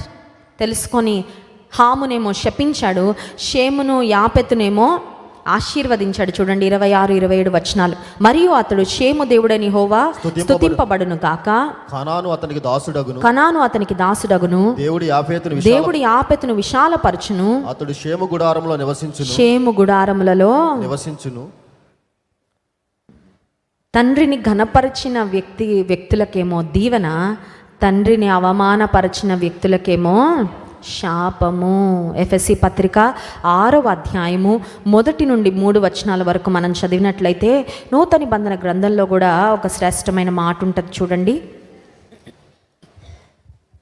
పిల్లలారా ప్రభువునందు మీ తల్లిదండ్రులకు విధేయులయుండుడి, ఇది ధర్మమే. నీకు మేలు కలుగునట్లు నీ తండ్రిని తల్లిని సన్మానింపుము, అప్పుడు నీవు భూమి మీద దీర్ఘాయుష్మంతుడవగుదువు. ఇది వాగ్దానముతో కూడిన ఆజ్ఞలలో మొదటిది. ఇంగ్లీష్ బైబిల్లో ఉంది that it may be well. ఇప్పుడే మీరు చూసారు స్క్రీన్ మీద. ఇంకొక ట్రాన్స్లేషన్లో ఉంటుంది that all may go well with you. మీ జీవితంలో అన్నీ మంచిగా జరగాలంటే తల్లిని తండ్రిని సన్మానించండి. కొన్నిసార్లు పిల్లల విషయంలో దేవుని ఆశీర్వాదం ఉండదండి. వాళ్ళు ఏది పట్టుకున్నా ఫెయిల్ అవుతానే ఉంటారు. ఏది పట్టుకున్న వారికి జీవితంలో ముందుకి వెళ్ళలేరు. ఏంటి కారణం అంటే, బహుశా తల్లిదండ్రులుగా మనల్ని గౌరవించాలి అని పిల్లలకు నేర్పించడంలో మనం విఫలమయ్యామేమో. అర్థమవుతుందండి? పిల్లలు తల్లిదండ్రులను గౌరవిస్తే దీర్ఘాయుష్మంతులు అవుతారు, వాళ్ళకి మేలు కలుగుతుంది.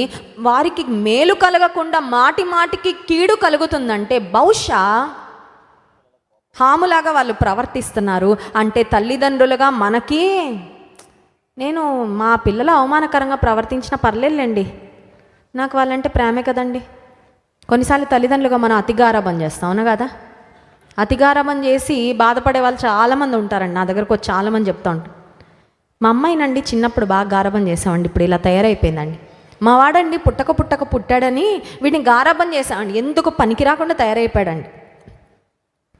డిసిప్లిన్ చేసి రిగ్రెట్ అయిన వాళ్ళు ఎవరు లేరండి. దేవుని నామానికి మహిమ కలుగును గాక. హల్లెలూయా. క్రమశిక్షణలో పిల్లలను పెట్టి ఎందుకు ఇంత క్రమశిక్షణ చేసావా అని బాధపడిన తల్లిదండ్రులు ఎవరు లేరు. కానీ క్రమశిక్షణలో ఉంచక అతిగా ప్రేమించి బాధపడే తల్లిదండ్రులు చాలామంది నాకు ఎదురుపడుతూ ఉంటారు. మనకు మన బిడ్డలంటే ఎంత ప్రేమైనా ఉండని, వాళ్ళకు మేలు కలగాలంటే, వారు దీర్ఘాయుష్మంతులు అవ్వాలంటే, వారు దేవుని ఆశీర్వాదాలు స్వతంత్రించుకోవాలంటే వారికి మనం నేర్పించాల్సింది ఏంటంటే తల్లిదండ్రులు సన్మానించుట, పెద్దలను సన్మానించుట, దైవజనులను దేవుని దయ, మనుషుల దయ రెండు కావాలి. దేవుని నామానికి మహిమ కలుగును గాక. హల్లెలూయా. లూకా 2వ అధ్యాయం ఆఖరు వచనంలో ఉంటుంది, యేసు జ్ఞానమందును వయస్సునందును దేవుని దయ ఎందును మనుషుల దయ ఎందును వర్ధిల్లుచుండెను. 4 kinds of growth. మొట్టమొదటి ఎదుగుదల జ్ఞానమందు, ఇమోషనల్ గ్రోత్, సైకలాజికల్ గ్రోత్. పిల్లలు మనందరం కూడా మానసికంగా ఎదగాలి. రెండవదిగా వయస్సునందు ఫిజికల్ గ్రోత్, భౌతికపరమైన ఎదుగుదల. ఒక వయసుకు వస్తే అది ఆగిపోద్ది. మూడవది దేవుని దయ ఎందు అంటే అర్థం ఏంటంటే స్పిరిచువల్ గ్రోత్, దేవుని దయ సంపాదించుకునేటట్లు. నాలుగవది మనుషుల దయ అంటే అర్థం ఏంటంటే సామాజికంగా కూడా వారు, మా పిల్లలు ఎవరితో మాట్లాడరండి, ఎలా బతుకుతారు వాళ్ళు? మాకెవ్వరు అక్కర్లేదండి, ఎలా బతుకుతారమ్మా? ఇతరులను ప్రేమించేవారిగా, గౌరవించేవారిగా సోషల్ రిలేషన్షిప్స్ కూడా మన బిడ్డలకు నేర్పించాలి. ఇతరుల కష్టంలో ఆదుకోవడం, ఇతరులకు సహాయం చేయడం నేర్పించకపోతే నీ బిడ్డకు ఒక అవసరత వస్తుంది. ఎవరు వస్తారు? మాకెవ్వరు వద్దన్నట్టు బతుకుతున్నావు నువ్వు, నీ బిడ్డలకు అలా నేర్పిస్తున్నావు, రేపు నీ కొరకు ఎవరు వచ్చి నిలబడతారు? When you know how to live in the favour of men, మనుషుల దయ కూడా నువ్వు సంపాదించుకుంటే ఈ లోకంలో శ్రేష్టమైన విధానంలో మనం బ్రతకగలం. ఇక్కడ మనం గమనించినట్లయితే నోవహు కుమారుడైన షేము తన తండ్రి విషయంలో అగౌరవంగా ప్రవర్తించుట వలన శాపాన్ని కొని తెచ్చుకున్నాడు. అయితే ఇక్కడ మనం అర్థం చేసుకోవాల్సిన ఒక ప్రాముఖ్యమైన మాట ఏంటంటే, దేవుడు జలప్రలయాన్ని పంపించి పాపభూయిష్టమైన ప్రజలందరినీ తుడిచేశాడు. కానీ మనిషి హృదయంలో ఉన్న పాపం మాత్రం అలాగే ఉండిపోయింది. అర్థం చేసుకున్నారండి ఈ మాట?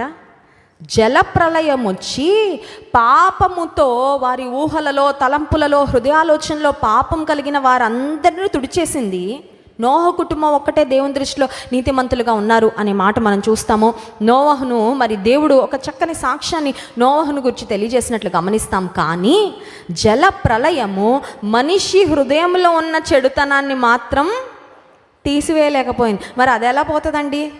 యేసుక్రీస్తు ప్రభువారి యొక్క రక్తం ద్వారా మాత్రమే. దేవుని నామానికి మహిమ కలుగును గాక. హల్లెలూయా. హృదయం అన్నిటికంటే మోసకరమైనది, అది ఘోరమైన వ్యాధి గలదంట. ఏ వ్యాధి? క్యాన్సరా? హృదయానికి ఏ వ్యాధి అండి? స్టెంట్లు పడాలా? హృదయానికి ఉన్న వ్యాధి ఏంటంటే పాపరోగం. ఏం రోగం? ఎవరికి కనబడదు, అది లోపల ఉంటుందంటే దాక్కొని. దాని ఎఫెక్ట్లు మాత్రం కనబడతానే ఉంటాయి, బయటకు వస్తూనే ఉంటాయి. హృదయంలో పాపరోగం ఉన్నంత కాలం దాని ప్రభావం కనబడతానే ఉంటుంది.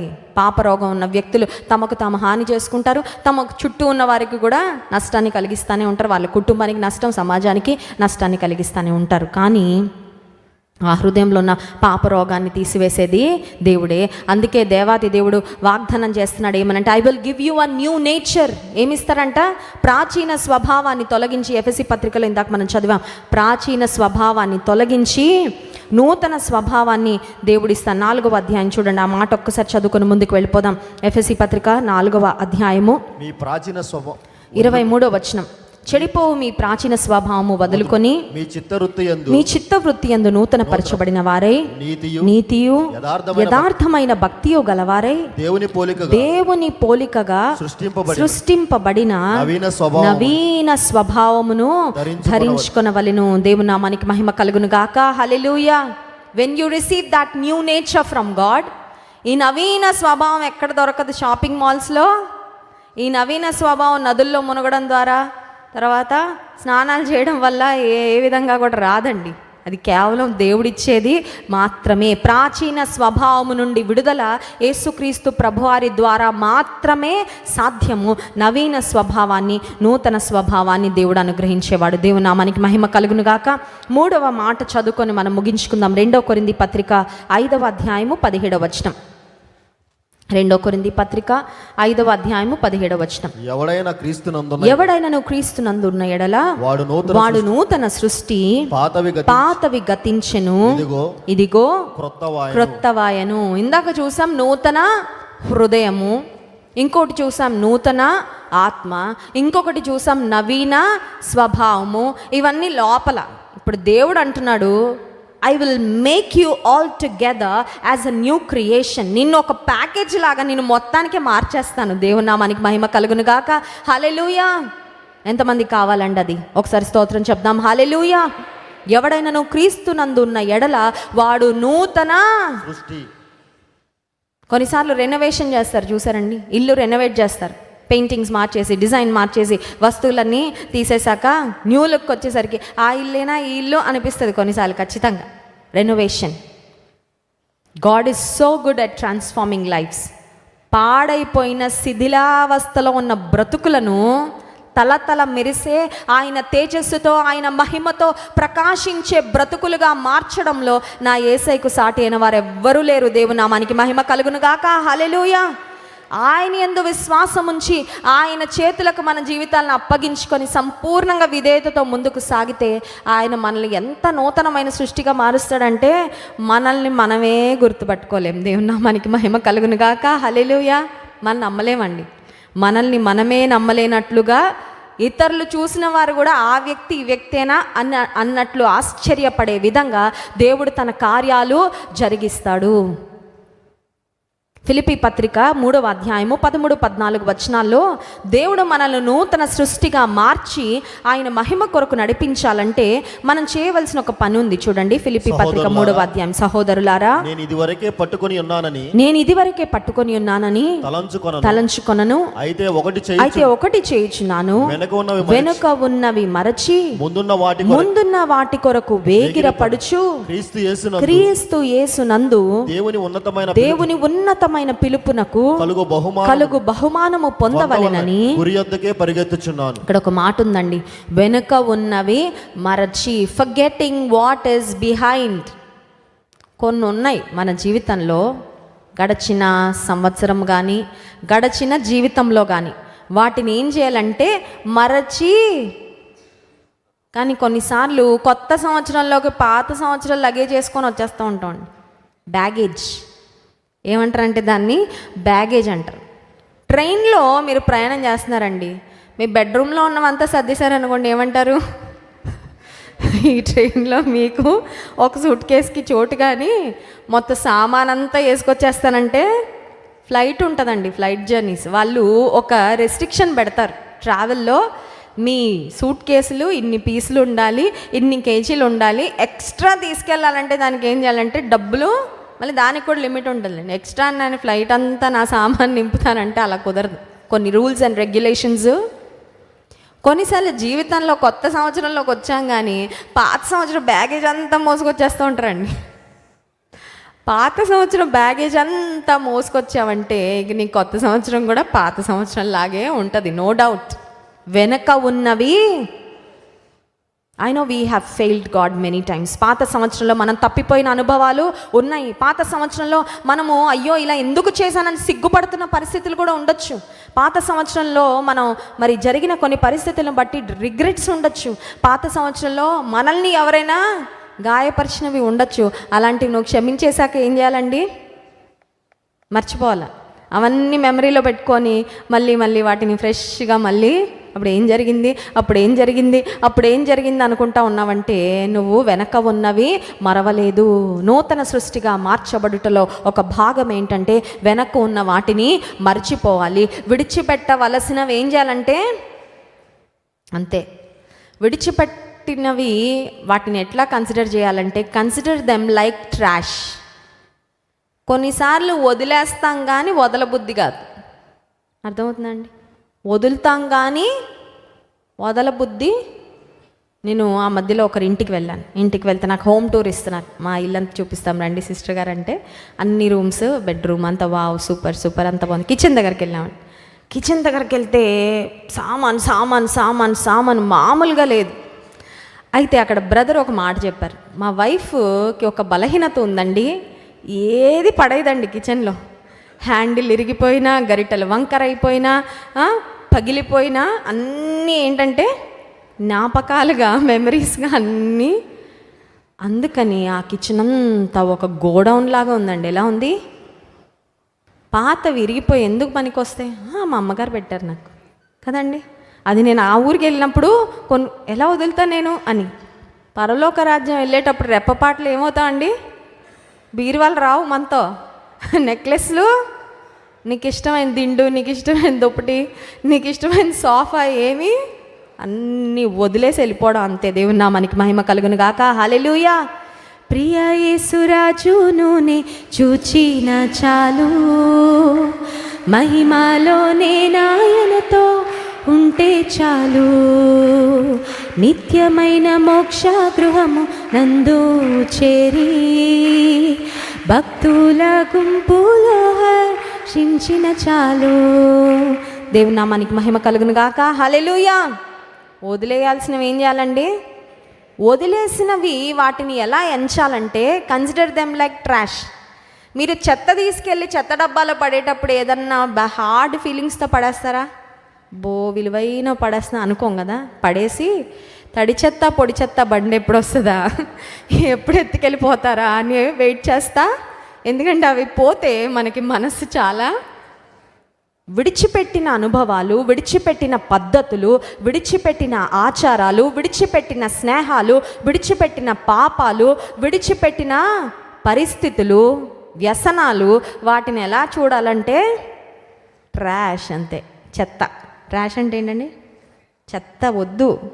చెత్త మళ్ళీ మళ్ళీ మళ్ళీ మళ్ళీ చెత్త కుప్ప దగ్గరికి వెళ్ళి చూడడం. బీరువాలో పెట్టుకుని చూసుకుంటారు, డబ్బు ఉందా లేదా చూసుకున్నాం, కరెక్టే. చెత్త కుప్ప దగ్గరికి వెళ్ళి మళ్ళీ మళ్ళీ వెనుక ఉన్న వాటిని మరచి ఇంకొక మాట చదువుకొని ముగించుకుందాం. యెషయా గ్రంథం 43వ అధ్యాయము 18-19 వచనాలు. యెషయా గ్రంథం 43వ అధ్యాయం 18-19 వచనాలు. మునుపటి వాటిని జ్ఞాపకము చేసుకొనకుడి, మునుపటి వాటిని జ్ఞాపకం చేసుకొనకుడి, పూర్వకాలపు సంగతులను తలంచుకొనకుడి. ఇదిగో నేను ఒక నూతన క్రియ చేయుచున్నాను, ఇప్పుడే అది మొలచును, మీరు దాన్ని ఆలోచింపరా. నేను అరణ్యములో త్రోవ కలుగ చేయుచున్నాను, ఎడారిలో నదులు పార చేయుచున్నాను. దేవుని నామానికి మహిమ కలుగును గాక. హల్లెలూయా. పూర్వకాలపు సంగతులు తలచుకోవద్దు. తలచుకోకపోవడం ఎవరి చేతిలో ఉంది చెప్పాలి? ఎవరి చేతిలో? మీ ఇంట్లో ఫ్యాన్ ఉందండి, బెడ్రూమ్లో స్విచ్ ఎవరి దగ్గర ఉంటుంది? మా ఇంట్లో ఉంటుందా? మీ ఇంట్లో స్విచ్, మా ఇంట్లో స్విచ్. మన బ్రెయిన్ స్విచ్ ఎవరి దగ్గర ఉంది? మన దగ్గరే. తప్పుడు ఆలోచనలు, దేవునికి ఇష్టం లేని ఆలోచనలు, ఏవి విడిచిపెట్టాలో ఏవి తలంచుకోకూడదో వాటిని ఆఫ్ చేసే స్విచ్ ఎవరి దగ్గర ఉంది? మన దగ్గరే ఉంటుంది. ఎవరు చేయాలి ఆఫ్? మనమే చేయాలి. మనం ఆన్ చేసేసి ఆఫ్ అవ్వట్లేదు అంటే అవ్వదు, మరి నువ్వే చేయాలి అది of. God has given you that power to control your thoughts. నీ ఆలోచనలను మరి నీ స్వాధీనంలో పెట్టుకొని ఆ శక్తి సామర్థ్యము నీకు ఇచ్చాడు. అది don't expect someone else to come and do it. తప్పుడు ఆలోచనలు వస్తున్నాయి, ఆపే, నీ చేతిలో ఉంది కదా అది. తప్పుడు పనులు చేస్తున్నాను, వెళ్ళకు, మానే. బ్రాందీ షాప్కి కాళ్ళు వెళ్తున్నాయి, కాళ్ళు ఆపుకో, నీ కాళ్ళే కదా, ఎవరు నిన్ను కాలు పట్టుకొని లాగట్లేదు కదా. నిజంగా దేవుని వాక్యానికి విధేయత చూపించి if we can stop doing the wrong things and start doing the right things, ఏవి చేయకూడదో మానుకొని వేటిని గురించి తలంచకూడదో వాటిని గురించి తలంచకుండా దేని గురించి తలంచాలి, దేని మీద దృష్టి పెట్టాలంటే ఇదిగో నేను ఒక నూతన క్రియ చేయించున్నాను. దేవుని నామానికి మహిమ కలుగును గాక. హల్లెలూయా. God is a God of newness. నూతన పరచే. కొత్త ఇష్టమే కదండి, మనందరికి కొత్త ఇష్టం. దేవుడు అంటున్నాడు, క్రొత్తదనాన్ని నీ జీవితానికి ఇస్తాను, నేను అరణ్యంలో త్రోవ కలుగు చేసిన. నా పైన మాట చూడండి, ఇప్పుడే అది మొలచును. It will spring up, it's going to spring up. దేవుని కార్యాలు కొన్నిసార్లు చిన్న మొలకగానే కనబడతాయండి, కానీ ఒక టైం వస్తే అది మహావృక్షం అయిపోద్ది. దేవుని నామానికి మహిమ కలుగును గాక. హల్లెలూయా. అర్థమవుతుందా? కొన్నిసార్లు దేవుని కార్యాలు చాలా అల్పంగా కనబడచ్చు. It may look like a very humble beginning. యోబు గ్రంథంలో ఉంటుంది, నీ స్థితి మొదట కొద్దిగా ఉన్నను, నువ్వు తుదకు మహాభివృద్ధిని. కొన్నిసార్లు నీకు అనిపించవచ్చు, చిన్న మాటకి విధేయత చూపిస్తే ఏమన్నా ఉంటుందా? ఫలితం ఖచ్చితంగా ఉంటుంది. ఈ చిన్న ద్వేషాన్ని నా హృదయంలో తీసేసుకుంటే ఫలితం ఉంటుంది. దేవుని కొరకు చిన్న కార్యం చేస్తే ఏదైనా ఫలితం ఉంటుందా? ఖచ్చితంగా. దేవుడు చేసిన కార్యాలు కొన్నిసార్లు చిన్న మొలకగానే ఉండొచ్చు, కనపడనట్లుగా. వేచి ఉండు, ఆశతో ఎదురుచూడు, నిదానించు, తొందరపడిపోకు. ఆయన కార్యము జరిగిస్తాడు. ఈనాడే అది, ఇప్పుడే అది మొలచును, మీరు దాన్ని ఆలోచింపరా. అరణ్యములో త్రోవ, ఎడారిలో నదులు. He's a God of impossibilities. విశ్వాస జీవితంలో దేవుని నూతన క్రియలు మనం పొందుకోవాలంటే ముందుకే చూడాలండి. ఒకసారి ఈ మాట చెప్తారా? ముందుకే ఎటు చూడాలండి? కొత్త సంవత్సరంలోకి వచ్చి పాత సంవత్సరంలోకే చూస్తున్నారు కొంతమంది. ఇంకా అక్కడే తల వెనక్కుంది, మనిషి ముందుకున్నారు కానీ తల ఎక్కడికుంది? No use. మాస్టర్ గారు చెప్తా ఉంటారు కదా, ఒక రేస్ జరుగుతూ ఉందంట, ఒక ప్రెస్టీజియస్ రన్నింగ్ రేస్. ఆ రన్నింగ్ రేస్లో ఫినిష్ లైన్కి దగ్గరలో ఇద్దరే ఉన్నారంట, ఒక స్త్రీ ఒక పురుషుడు. మిగతా వాళ్ళందరూ ఇక్కడ వెనకాల ఉన్నారు. వీళ్ళిద్దరు మాత్రం దే వర్క్డ్ వెరీ హార్డ్, కష్టపడ్డారు. ఈ పురుషుడు ఏం చేశాడంటే తెలివిగా అతని జేబులో గోల్డెన్ యాపిల్స్ పెట్టుకున్నాడంటండి, బంగారు యాపిల్స్ అంటే చిన్న చిన్న బాల్స్. ఆ అమ్మాయి ఎప్పుడైతే తనకంటే ముందు వెళ్తున్నట్టు చూశాడో నెమ్మదిగా ఒక బాల్ వదిలాడంట, గోల్డెన్ యాపిల్ వదిలాడు. ఆడవాళ్ళకి గోల్డెన్ కానీ ఏమైపోతూ ఉంటుందండి, గుండె లాగేస్తుంది. ఆవిడ అనుకుంది, నా వెనకాల ఉన్నాడు కదా, నేను ఎలాగో ముందు ఉన్నాను కాబట్టి ఆ గోల్డెన్ యాపిల్ నా జేబులో వేసుకొని పరిగెడదామని ఆగగానే వెంటనే ఏమైపోయాడు, ముందుకు వచ్చాడు. మళ్ళీ అమ్మాయి కష్టపడింది, ఇంకా ఫినిష్ లైన్ కొంచెం దూరంలో ఉంది, మళ్ళీ ముందుకి వెళ్ళింది. మళ్ళీ ముందుకు వెళ్ళగానే ఏం చేశాడంటే తెలుసు ఆమెను ఎలా డిస్ట్రాక్ట్ చేయాలో, ఆమెను ఎలా ఆపాలో తెలుసు. మళ్ళీ ఇంకొక గోల్డెన్ యాపిల్ వేసాడు. మళ్ళీ అనుకుంది, ఇంకా ఉన్నాడు కదా వెనకాల, ఏం పర్వాలేదు, I can catch up, finish line దగ్గరికి ముందే వెళ్ళచ్చు. మళ్ళీ దిగింది, మళ్ళీ తీసుకుంది, మళ్ళీ వెనక. అండ్ ఫైనల్లీ ఈ వ్యక్తి వాడిన ట్రిక్తో ఆమెను ఓడించాడు. అతను ఫస్ట్ ప్లేస్లో. అపవాది కూడా అంతే అండి. నీకే గోల్డెన్ యాపిల్ వేయాలో అపవాదికి బాగా కస్టమైజేషన్ ఉంటుంది అక్కడ. చూడండి, మనం కస్టమైజ్ చేయించుకుంటాం కదా, ఫిట్, నాకు ఇలా ఉండాలి, నాకు ఈ సైజు, నాకు ఇక్కడ లూజు, అక్కడ అలాగాని. అపవాది కూడా నన్ను కస్టమైజ్ చేస్తాడు. మనం ఏ పరిస్థితికి ఆకర్షించబడతాం, ఏ ఆలోచన పంపిస్తే త్వరగా డిప్రెస్ అయిపోతాం, ఏ మాట వినిపిస్తే ప్రార్థనలో వెనకబడిపోతాం, ఏ ఆశ చూపిస్తే త్వరగా లొంగిపోతాం, ఏ శోధనలో త్వరగా పడతామో. ఫర్ సమ్ మనకి కొంతమందికి కొన్ని చాలా స్ట్రాంగ్ పాయింట్స్ ఉంటాయి, కొన్ని చాలా వీక్ పాయింట్స్ ఉంటాయి. అపవాదికి బాగా మన విరోధి అయిన అపవాది గర్జించే సింహం వలె. కానీ ఈ సంవత్సరంలో దేవుని నూతన కార్యాలు మనం పొందుకోవాలంటే లెట్స్ నాట్ లుక్ బ్యాక్, వెనక్కి చూడొద్దండి. దేవుడిచ్చే బహుమానం కొరకు, దేవుని కార్యాల కొరకు నూతన ఆత్మ, నూతన హృదయము, నవీన స్వభావాన్ని పొందుకొని ముందుకు వెళ్దాము. ఒక మాట చెప్పి ముగిస్తాను. మత్తయి సువార్త 6వ అధ్యాయం 33వ వచనము, మీరు ఆయన రాజ్యమును నీతిని మొదట వెదకుడి, అప్పుడు అవన్నీ మీకు అనుగ్రహించబడును. God wants all of us to be first. మనల్ని అందరినీ ఉన్నతమైన స్థితిలో ఉంచాలనే దేవుని ఆశ అండి. ఎలా అంటే తల్లిదండ్రులకు మన పిల్లల విషయంలో ఏముంటుంది ఆశ? క్లాస్లో లాస్ట్ ఉండాలి, ఫెయిల్ అయిపోవాలి. ఎవరైనా కోరుకుంటారండి? ఎవ్వరు కోరుకోరు. పరలోకపు తండ్రి ఆయన బిడ్డలు ఎప్పుడు ఉన్నతమైన స్థానంలోనే ఉండాలని ఆయన ఆశ. కానీ ఆయన రాజ్యాన్ని, నీతిని మొదట వెదకడం చేతగాక వెనకబడిపోతా, పిల్లలకి చదువులకి ఇచ్చిన విలువ దేవుని మందిరానికి తీసుకురావడానికి చాలాసార్లు ఇవ్వం. కుటుంబ ప్రార్థనకు ఇవ్వవలసిన విలువ చాలాసార్లు ఇవ్వం. మన ధనం విషయంలో కూడా దేవుని భాగాన్ని దేవునికి ఇవ్వడంలో చాలాసార్లు మనం వెనకడుగు వేసేస్తూ ఉంటాం. చాలాసార్లు దేవుని కొరకు దేవుడిచ్చిన సమయాన్ని, అవకాశాలను వాడుకోవడంలో చాలాసార్లు మనం వెనకబడిపోతూ ఉంటాం. అందుకే జీవితంలో చాలాసార్లు వీఆర్ లాగింగ్, వెనకాలే. అదేంటండి, దేవుని బిడ్డల పైన ఉండాలి కదా, ఉండాలి. కానీ వాక్యానుసారంగా మనం పాటించలేక చాలాసార్లు వెనుకబడిపోతున్నాం. ఆయన రాజ్యమును నీతిని మొదట. ఈ సంవత్సరంలో ఒక తీర్మానం తీసుకుందాం, నీ వాక్యానికి నేను అధిక ప్రాధాన్యత. I will meditate on your word every day lord. ప్రతి దినము నీ వాక్యాన్ని నేను ధ్యానిస్తా, ప్రతిరోజు నీతో సమయం గడుపుతా, ప్రతిరోజు ప్రార్థన చేసుకోవాలి. ప్రతి ఆదివారం 52 ఆదివారాల్లో ఒక్క ఆదివారం కూడా దేవుని సన్నిధానానికి మిస్ అవ్వకుండా కుటుంబంగా దేవుని సన్నిధిలో కనబడాలని ఒక తీర్మానం మనం తీసుకుందాం. దేవుడు మనకిచ్చిన కష్టార్జితంలో ఆయన భాగాన్ని ఆయనకి ఇవ్వడంలో నమ్మకంగా ఉందాం. ఈ సంవత్సరంలో దేవుడు ఏ అవకాశం ఇచ్చినా దేవుని ప్రేమ చూపించడానికి, ప్రభువుని గురించి చెప్పడానికి, దేవుని కొరకు పరిచర్య చేయడానికి అవకాశాలను సద్వినియోగపరుచుకుంటూ ఆయన రాజ్యాన్ని, నీతిని మొదట వెదికి ఆయన కృపను, దీవెనను పొందుకుందాం. అట్టి కృప దేవుడి ఇక్కడున్న మనందరికీ అనుగ్రహించును గాక.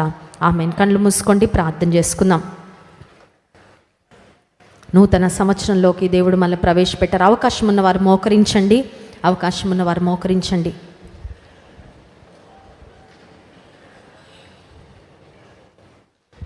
దేవుని వాక్యాన్ని విన్న మనము, ఇదిగో అయ్యా నా కలలు, నా ఆలోచనలు, నా ప్రణాళికలు, నా జీవితము, నా కుటుంబము, నా ధనము, నా సమయము, నా బలము అన్నీ నీ చేతిలో పెడుతున్నాను యేసయ్యా. ఈ సంవత్సరం అంతా నన్ను నడిపించేసయ్యా. Lord, I seek your kingdom and your righteousness first. నీ రాజ్యాన్ని, నీతిని మొదట వెదికే బిడ్డగా నన్ను ఈ సంవత్సరం అంతట్లో మీరు నడిపించండి అని దేవుని సన్నిధిలో అడుగుదాం. ఒక శ్రేష్టమైన తీర్మానము దేవుని సన్నిధిలో తీసుకుందాం. నీ హృదయం చెడిపోయిందా? నీ హృదయం పాడైపోయిందా? పాపముతో, పాప రోగంతో ఒకవేళ నీ హృదయం ఉన్నట్లయితే ఈ ఉదయకాల సమయంలో దేవుని అడుగు, ప్రభా నాకు నూతన హృదయం ఇవ్వయ్యా. Lord, give me a new heart. నాకు నూతన హృదయం ఇవ్వు ప్రభా. నాకు నూతన స్వభావం ఇవ్వయ్యా. నా స్వభావం చెడిపోయిందయ్యా. మారాలనుకుంటున్నాను కానీ మారలేకపోతున్నా. ప్రేమైన దేవుని బిడ్డ, మన హృదయాన్ని మార్చగలిగిన వాడు దేవుడు ఒక్కడే. మన స్వంత శక్తితో it's impossible to become a new person, to be a transformed person. మార్చబడిన వ్యక్తిగా మనం మారాలంటే, మన జీవితాలు కావాలంటే అది కేవలం యేసయ్య ద్వారా మాత్రమే సాధ్యము. ప్రభా, నన్ను నూతన పరిచయ్యా. నూతన అనుభవాలతో నా జీవితాన్ని నింపయ్యా. నూతనమైన ఆనందము నా హృదయంలో ఉంచు ప్రభా. నూతనమైన ఆశ, తృష్ణ నీ సన్నిధి కొరకు, నీ వాక్యము కొరకు నాకు దయచే ప్రభా. నీతి కొరకు ఆకలి దప్పులు గల వారు ధన్యులు, వారు తృప్తిపరచబడుదురని వాక్యంలో వ్రాయబడింది. ప్రభా, నీ సన్నిధి కొరకు ఇంకెక్కువగా నేను ఆశపడే వ్యక్తిగా నన్ను సిద్ధపరచయ్యా. నా ప్రాణమా, నా సమస్తమా, ప్రభుని స్తుతించుమా. నా యేసు చేసిన మేళ్లను నీవు మరువకుమా.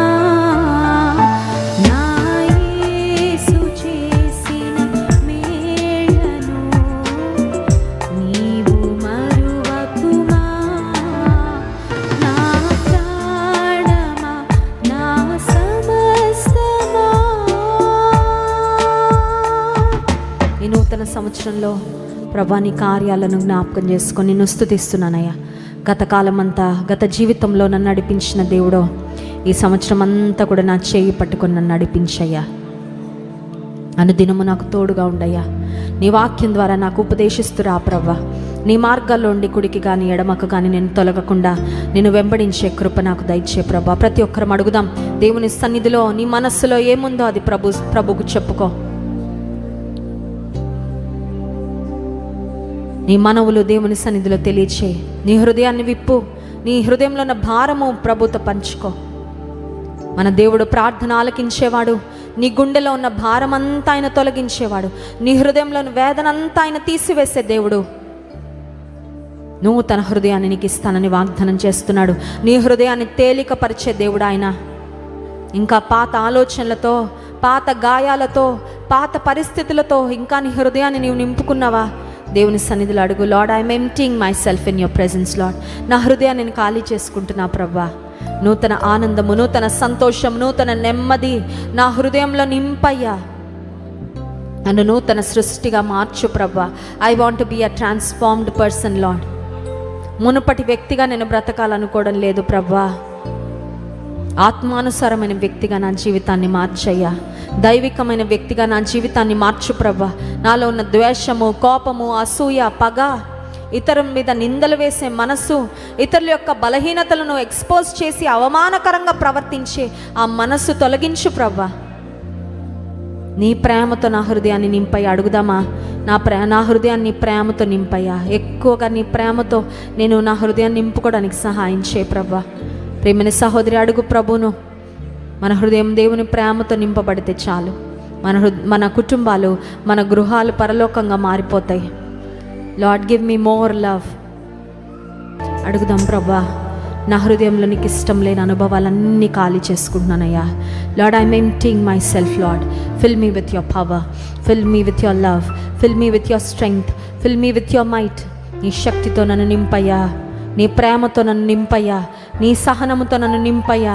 నీ దయతో నన్ను నింపు ప్రభా. నీ వంటి మనస్సు నాకు దయచే ప్రభా.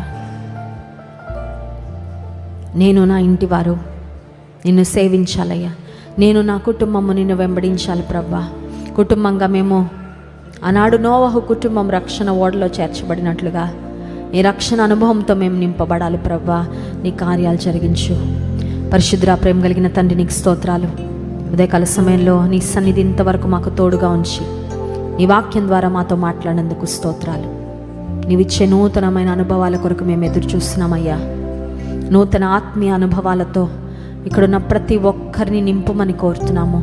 నూతన హృదయమును, నూతన స్వభావమును, నూతన ఆత్మను మీరు మాకు దయచే.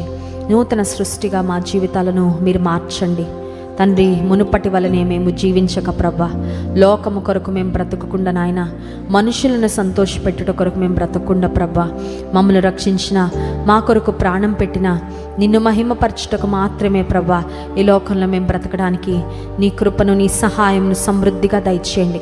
ఎంతమంది అయితే వారి కుటుంబంలో మరి సమస్యలతో ప్రభా నీ సన్నిధానానికి వచ్చారో, నీ సన్నిధిలో ప్రతి ప్రార్థనకు మీరే జవాబు దయచేసి గొప్ప కార్యం జరిగించమని వేడుకుంటూ విన్న వాక్యం ప్రతి హృదయంలో ఫలింపచేయమని యేసు నామంలో ప్రార్థిస్తున్నాం తండ్రి. ఆమేన్.